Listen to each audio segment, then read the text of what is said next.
Welcome back to my channel viewers. इस video में मैं 7 जुलाई 2019 में जो सीटेट का पेपर हुआ था उसको शेयर करने जा रही हूँ।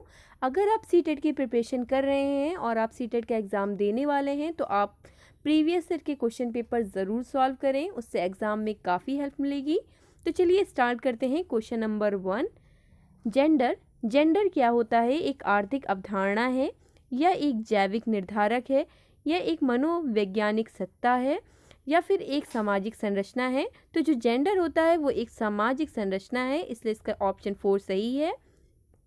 उसके बाद क्वेश्चन नंबर जो 2 है, निम्नलिखित में से कौन सा विकास के व्यापक आयामों की सही पहचान करता है? तो इसका ऑप्शन 2 सही है, शारीरिक, संज्ञानात्मक, सामाजिक और संवेगात्मक। उसके बाद क्वेश्चन नंबर 3 है, बुद्धि।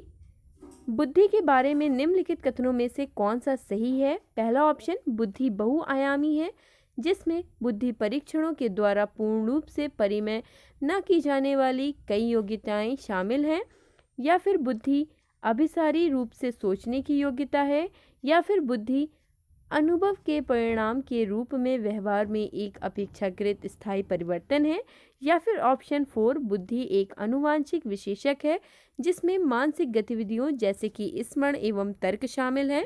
तो जो इसका दो ऑप्शन है, ऑप्शन 1 और ऑप्शन 2, बुद्धि बहुआयामी है और बुद्धि अभिसारी रूप से सोचने की योग्यता है, इसमें काफ़ी कन्फ्यूज़न होती है।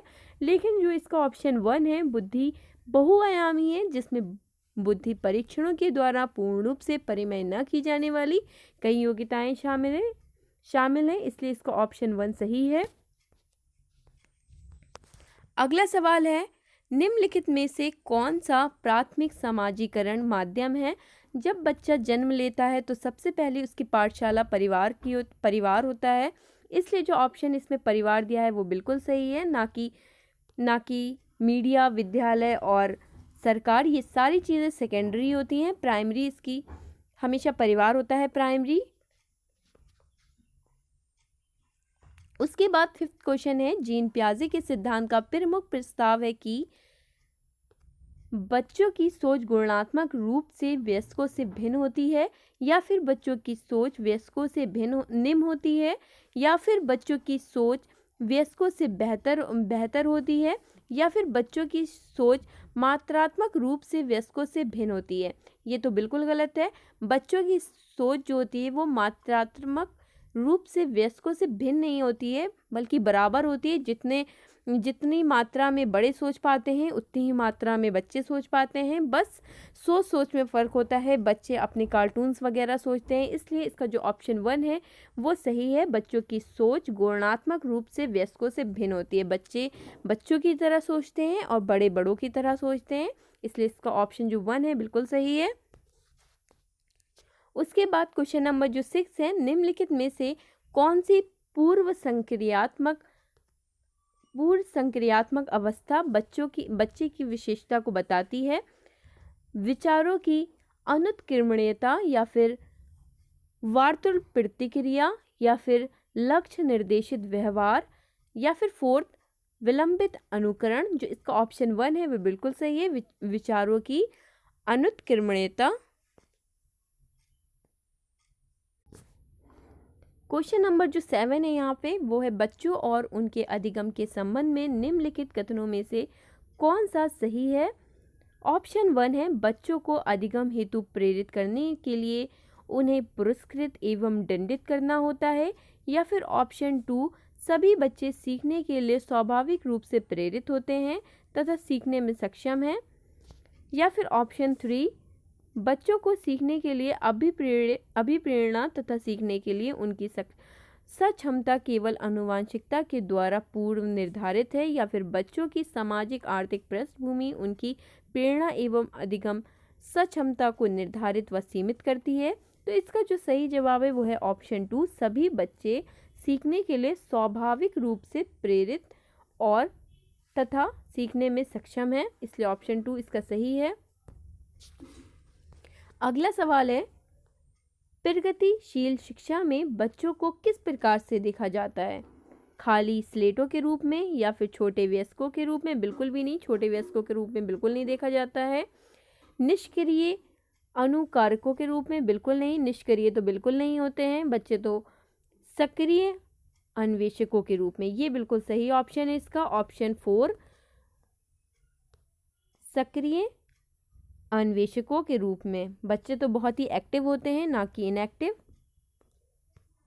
उसके बाद क्वेश्चन नंबर जो 9th है, लेव वायगॉस्की के अनुसार अधिगम जो है वो एक अनुबंधित गतिविधि है, या एक सामाजिक गतिविधि है, या एक व्यक्तिगत गतिविधि है, या एक निष्क्रिय गतिविधि है।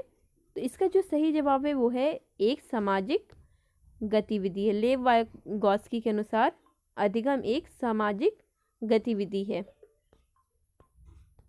उसके बाद क्वेश्चन नंबर जो 10 आया है वो है, जीन प्याजे के अनुसार बच्चे को पुरस्कार एवं दंड के सिद्धांत के प्रयोग करते हुए विशिष्ट तरीके से व्यवहार करने एवं सीखना सिखाया जा सकता है। या फिर सेकंड, ज्ञान को सक्रिय रूप से संरचित करते हैं जैसे जैसे वे दुनिया के व्यवहार कौशल का प्रयोग करते हैं तथा अन्वेषण करते हैं। उसके बाद इसका ऑप्शन 2 सही है, ज्ञान को सक्रिय रूप से संरचित करते हैं जैसे जैसे वे दुनिया में व्यवहार कौशल का प्रयोग करते हैं तथा अन्वेषण करते हैं। तो इसलिए इसका सही जवाब है ऑप्शन 2। उसके बाद क्वेश्चन नंबर जो यहाँ पे 11 है, चालक किस विकास की दर से व्यक्तिगत विविधताएं होती हैं, फिर भी चालक विकास का क्रम डैश से डैश तक है।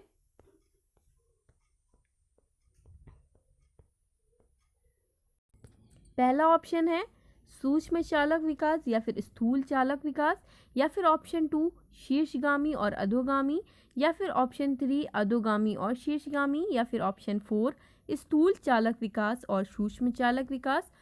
ऑप्शन 4 इसका बिल्कुल सही है, स्थूल चालक विकास और सूक्ष्म चालक विकास। अगला सवाल है क्वेश्चन नंबर 12, वह अवधि जो वयस्कता के संक्रमण की पहल करती है उसे क्या कहते हैं? बाल अवस्था की समाप्ति कहते हैं, या फिर किशोरावस्था कहते हैं, या फिर ऑप्शन 3 मध्य बाल अवस्था कहते हैं, या फिर ऑप्शन 4 पूर्व क्रियात्मक अवधि कहते हैं। तो जो इसका सही जवाब है वो है किशोरावस्था, किशोरावस्था कहते हैं। उसके बाद क्वेश्चन नंबर जो 13 है वो है, एक प्रारंभिक कक्षा कक्ष में एक बालक या बालिका अपने साथ जो अनुभव लाते या लाती हैं उन्हें शामिल कर उनका संचय करना चाहिए, बिल्कुल सही। उन्हें अस्वीकार करना चाहिए, बिल्कुल नहीं, अस्वीकार तो बिल्कुल नहीं करना चाहिए। उनकी उपेक्षा करनी चाहिए या उन पर ध्यान नहीं देना चाहिए। तो जो इसका ऑप्शन 1 है वो बिल्कुल सही है, उन्हें शामिल कर उनका संचय करना चाहिए। उसके बाद क्वेश्चन नंबर जो 14 है वो है, एक बच्चा तर्क प्रस्तुत करता है कि हिंज को दवाई की चोरी नहीं करनी चाहिए, वह दवाई जो उसकी पत्नी की जान बचाने के लिए ज़रूरी है, क्योंकि यदि वह ऐसा करता है तो उसे पकड़ा जाएगा और जेल भेज दिया जाएगा। कोलबर्ग के अनुसार वह बच्चा नैतिक समझ की किस अवस्था के अंतर्गत आता है? पहला, सार्वभौम नैतिक सिद्धांत अभिविन्यास, या फिर यंत्री उद्देश्य अभिविन्यास, या फिर सामाजिक क्रम नियंत्रित अभिविन्यास, या फिर दंड एवं आज्ञापालन अभिविन्यास। जो इसका ऑप्शन 4 है वो बिल्कुल सही है, दंड एवं आज्ञापालन अभिविन्यास। उसके बाद क्वेश्चन नंबर जो 15 है, जो बच्चे स्वयं से मौखिक संवाद करते हैं उन्हें लेव वायगॉस्की क्या कहते हैं? पहला, समस्यात्मक वार्ता, या फिर अहं केंद्रित वार्ता, या फिर व्यक्तिगत वार्ता, या फिर भ्रांत वार्ता। तो व्यक्तिगत वार्ता इसका बिल्कुल सही आंसर है, व्यक्तिगत वार्ता कहलाती है। उसके बाद क्वेश्चन नंबर जो 16 है वो है, खिलौने, पहनावे की वस्तुएं, घरेलू सामग्रियां, व्यवसायों एवं रंगों को विशिष्ट लिंग के साथ संबंधित करना क्या प्रदर्शित करता है? जेंडर रूढ़िवादिता शो करता है। तो इसका जो ऑप्शन 3 है वो बिल्कुल सही है। उसके बाद क्वेश्चन नंबर जो 17 है, एक शिक्षक को चाहिए कि वह संप्रेषित करे कि वह कक्षा कक्ष में सभी संस्कृतियों का सम्मान करता है एवं महत्व देता है, बिल्कुल सही। अगर बच्चा कोई बंगाल से आया है, बंगाली बोलता है, तो उसका निरादर नहीं करना चाहिए, उसकी संस्कृति और सभ्यता को समझना चाहिए। या फिर वह विद्यार्थी, या फिर जो सेकंड ऑप्शन दिया है वो विद्यार्थियों के बीच तुलना को अधिकतम करे, बिल्कुल नहीं। वो विशेष संस्कृति समुदाय के बच्चों को बढ़ावा दे, बिल्कुल भी नहीं, ऐसा बिल्कुल नहीं चाहिए, करना चाहिए। वह विद्यार्थियों के बीच सांस्कृतिक विभिन्नताओं तथा विविधताओं की अनदेखी करे, ऐसा नहीं है। अगर कोई दूसरी संस्कृति से बच्चा आता है तो उसको अनदेखा बिल्कुल नहीं करना चाहिए, इसलिए जो इसका ऑप्शन 1 है बिल्कुल सही है। क्वेश्चन नंबर जो 18 है, निम्नलिखित संरचनाओं में से शिक्षा का अधिकार अधिनियम 2009 यानी कि राइट टू एजुकेशन 2009 किसकी वकालत करता है? मुख्यधारा शिक्षा की, या फिर एकीकृत शिक्षा की, या फिर समावेशी शिक्षण की, या फिर पृथकीकरण की? तो इसका जो ऑप्शन 3 है वो बिल्कुल सही है, समावेशी शिक्षण। किसकी? समावेशी शिक्षण में सभी शिक्षाएं इंक्लूड, सभी चीज़ें इंक्लूड हो जाती हैं। समावेशी शिक्षा वो शिक्षा होती है जिसमें सभी प्रकार के बालक एक साथ बैठ के शिक्षा लेते हैं, शिक्षा ग्रहण करते हैं। इसलिए जहाँ पर भी समावेशी शिक्षण आ जाए तो इन सारी शिक्षाओं को इंक्लूड समावेशी शिक्षण ही में आ जाएगी, तो इसलिए इसका बेस्ट ऑप्शन है समावेशी शिक्षण। उसके बाद क्वेश्चन नंबर जो 19 है, डैश ये विचारधारा है कि सभी बच्चों को एक नियमित विद्यालय व्यवस्था में समान शिक्षा प्राप्त करने का अधिकार हो, ये किसका है? इसका जो ऑप्शन 2 है बिल्कुल सही है, समावेशी शिक्षा। अभी इससे क्वेश्चन आया है 18। समावेशी शिक्षा ही वो विचारधारा है जिसमें सभी बच्चों को एक नियमित विद्यालय व्यवस्था में समान शिक्षा प्राप्त करने का अधिकार हो। उसके बाद क्वेश्चन नंबर 20 है, निम्नलिखित में से कौन सी अधिगम की मुख्य प्रक्रिया नहीं है? इसलिए एग्जाम में आप लोग ये वर्ड ज़रूर देखिएगा, नहीं पूछा है कि हाँ पूछा है, क्योंकि काफ़ी लोग इसमें काफ़ी गलतियाँ करते हैं, नहीं देखते नहीं हैं और ऑप्शन लगाए आते हैं। इसमें जो ऑप्शन 1 दिया है वो है अन्वेषण एवं परस्पर क्रिया, या फिर कंठ स्थिरीकरण एवं स्मरण, या फिर 3 पुनरावृत्ति एवं अभ्यास, या फिर ऑप्शन 4 निर्देश एवं संचालन। तो जिसके ऑप्शन 2 है बिल्कुल सही है।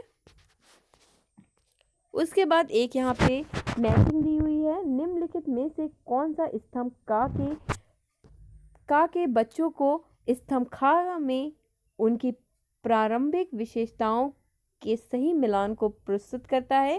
स्तंभ का और स्तंभ खा। पहला है प्रतिभाशाली, दूसरा है अधिगम आवश्यकता यानी कि लर्निंग डिसेबिलिटी। उसके बाद ऑप्शन 3 है सृजनात्मकता यानी कि क्रिएटिविटी, या फिर ऑप्शन डी है अवधान कमी अति संक्रियता व्यतिक्रम। तो यहाँ पे जो इसका 1 2 3 4 दिया है, तो जो प्रतिभाशाली होते हैं वो शीघ्रता से एवं स्वतंत्र रूप से सीखने के योग्य होते हैं, जो प्रतिभाशाली होते हैं। इसलिए इसका जो ऑप्शन 4 है वो बिल्कुल सही है। जो 1 वाला है, ए को ऑप्शन 4 से मिलाना होगा। उसके बाद जो बी है लर्निंग डिसेबिलिटी, वो है धारा प्रवाह पढ़ने में कमी, यानी बी का फर्स्ट। तो इसका देख लेते हैं हम लोग कौन सा इसमें ऑप्शन दिया हुआ है। ए का 4, बी का फर्स्ट, यानी कि ऑप्शन 3 बिल्कुल सही है इसमें। उसके बाद अगला क्वेश्चन है क्वेश्चन नंबर 22, बच्चे प्रभावी रूप से सीखते हैं जब वे विभिन्न गतिविधियों एवं कार्यों में सक्रिय रूप से भाग लेते हैं, यानी एक्टिवली वो पार्टिसिपेट करते हैं। या फिर ऑप्शन जो 2 है शिक्षक कक्षा में होने वाली सभी घटनाओं व बच्चों को पूर्ण रूप से नियंत्रित करता है। या फिर ऑप्शन 3 वह पाठ्य पुस्तक में दिए गए तथ्यों को याद करता है। बिल्कुल नहीं, रटने वाली तो कहीं पे भी ऑप्शन रटना आए तो बिल्कुल गलत होता है। या फिर ऑप्शन 4 वह श्यामपट्ट पर अध्यापक के द्वारा लिखे गए उत्तरों की नकल भी बिल्कुल गलत है। तो इसलिए इसका जो ऑप्शन 1 है बिल्कुल सही है, वह विभिन्न गतिविधियों एवं कार्यों में सक्रिय रूप से भाग लेता है। जब कोई किसी में पार्टिसिपेट करता है सक्रिय रूप से, एक्टिव रूप से, तो वो ज़्यादा सीखता है। इसलिए बच्चों प्रभावी रूप से सीखते हैं। क्वेश्चन नंबर 23 है, बच्चों को कक्षा में प्रश्न पूछने से रोकना चाहिए। ऑप्शन 1 जो दिया है बिल्कुल भी नहीं, प्रश्न पूछने के लिए तो उन्हें प्रेरित करना चाहिए, पूछने के लिए प्रेरित करना चाहिए। जो ऑप्शन 2 दिया है बिल्कुल सही है। अगर बच्चा कोई क्वेश्चन पूछता है तो वो क्लियर होता है, उसके कॉन्सेप्ट क्लियर रहेंगे, तो इसलिए पूछने के लिए प्रेरित करना चाहिए, ना कि उन्हें हतोत्साहित करना चाहिए या फिर पूछने की अनुमति नहीं देना चाहिए, इसलिए सब बेकार ऑप्शन है। ऑप्शन 2 एकदम सही है। उसके बाद क्वेश्चन नंबर जो 24 है, संरचनात्मक दृष्टिकोण के अनुसार अधिगम डैश है, अनुभव के परिणाम के रूप में व्यवहार में एक परिवर्तन होने की प्रक्रिया।